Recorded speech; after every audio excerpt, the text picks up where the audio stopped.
মরতে এখন নাচনের কথা খুব ভালো। মরতে নেই মানুষ মনের কথাই জানো না। দুদিন আগে রেল স্টেশন আর রাস্তায় রাস্তায় যা দিন কাটতো, এখন যে কোটি তার বান নেট চলে ভাইরাল হতেই তার ভাগ্য খুলে যায়। তার জনপ্রিয়তা এখন আকাশ ছোঁয়া। আর সে এখন কোটি কোটি টাকার মালিক। কোটি কোটি টাকা। কি বলেছিলে নারদ? ভিখারি থেকে একবারে কোটিপতি। তার মানে আমি আজ ভিখারি, একদিন আমি কোটিপতি হতে পারি। নিশ্চয়ই নিশ্চয়ই, ভাগ্যে থাকলে আপনিও কোটিপতি হতে পারেন দাদা। ঠিক আছে নারদ, তুই বরং মরতে ভালো কাজে সব শুরু করে দে। আমি শুধু আমার মেয়েকে নয়, আমি ওদেরকে নাচ গান শিখতে চাই। যদি একবার জানু মণ্ডলের মতো আমার গান ভাইরাল হয়ে যায় তাহলে আপনার পাই কিনে।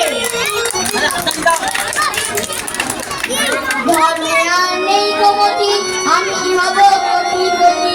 অভাব আমার চরমতি, উঠে যাবে সকল গতি। ধর্মে আর নেই গোমতি, আমি হব কোটিপতি। অভাব আমার চরমতি, উঠে যাবে সকল গতি।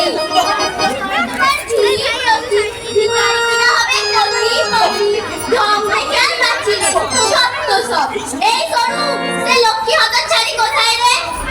কি জানি মা, সে তো কিছুক্ষণ আগে একটা শপিং মলে ঢুকেছিল, তারপর আর তাকে দেখিনি। বলিস কি রে, শপিং মলে একা? এখন যা দিনকাল পড়েছে। না শিবুদা, না দুর্গাবতী, আপনারা এতটা উল্টোলা হবেন না। মধ্যে এখন সব জায়গায় সিসিটিভি ক্যামেরা বসানো, 24 ঘন্টা পুলিশি নজরদারি। তাছাড়া লক্ষ্মী বেশ চালাক চতুর মেয়ে, ও ঠিক সময় চলে আসবে। হাই মম, কি ব্যাপার রে লক্ষ্মীরা, এতক্ষণ কোথায় ছিলি রে? ওই একটু শপিং মলে কেনাকাটা করছিলাম মম। শপিং মলে কেনাকাটা করছিলাম মম।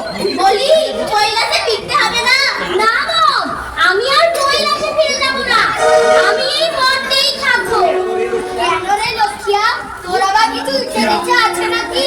হ্যাঁ ড্যাডি, আমি এই মর্তে থেকেই কিছু করতে চাই। কি করবি শুনি? সরকারি চাকরি করবো মম, না হলে নিজে আয় উপার্জন করবো। আমি মর্তে এখন অনেক কাজ জানলে কাজের অভাব হবে না। আমি তো অনেক ভালো ভালো কাজ জানি, আমার কোনো কাজের অভাব হবে না। যে কোনো একটা কাজ আমি ঠিক পেয়ে যাব। তা কি কাজ করবি শুনি মহারানী? কিছু কাজ না হয় একটা স্বনির্ভর গোষ্ঠী খুলবো। সরকারি সুপারিশে ব্যাংক টাকা লোন দেবে, সেই টাকায় ছোটখাটো হাতের কাজ শুরু করবো। চায়ের দোকান খুলবো, তেলে ভাজার দোকান দেবো, বিউটি পার্লার বানাবো, হইলে হাঁস মুরগি চাষ করবো। আমাকে কিছু একটা করতেই হবে। আমি আর নিজের পায়ে দাঁড়াতে চাই। আমি আবার শূন্য থেকে শুরু করতে চাই, শূন্য থেকে শুরু। কি ব্যাপারে লক্ষ্মীয়া, দাদা ফেপে গেলি কেন রে? মতে মানুষের কাণ্ড কারখানা দেখে আমার আর মাথা ঠিক নেই রে। কেন ওরা আবার কি করলো শুনি? ওদের এখন টাকার গরম, মানুষকে ওরা মানুষ বলে মনে করে না। এখানে এখন টাকা ছাড়া কোনো সম্পর্কই নেই বাবা। জিএসটি নাম করে ওরা দুহাতে সব মুনাফা লুটে নিচ্ছে।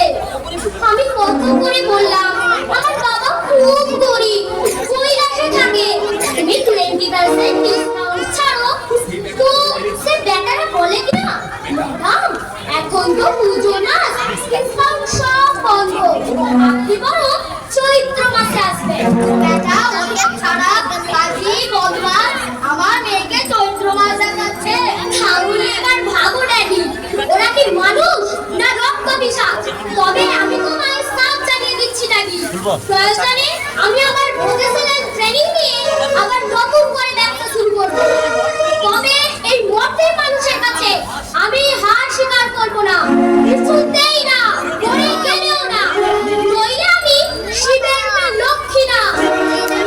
ঠিক আছে, তোরা কথা কথা বলিস না, তুই একটা ছোটখাটো হাতের কাজ শুরু করে দে।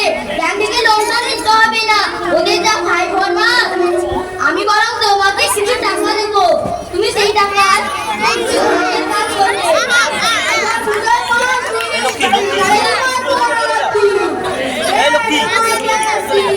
প্রয়োজনে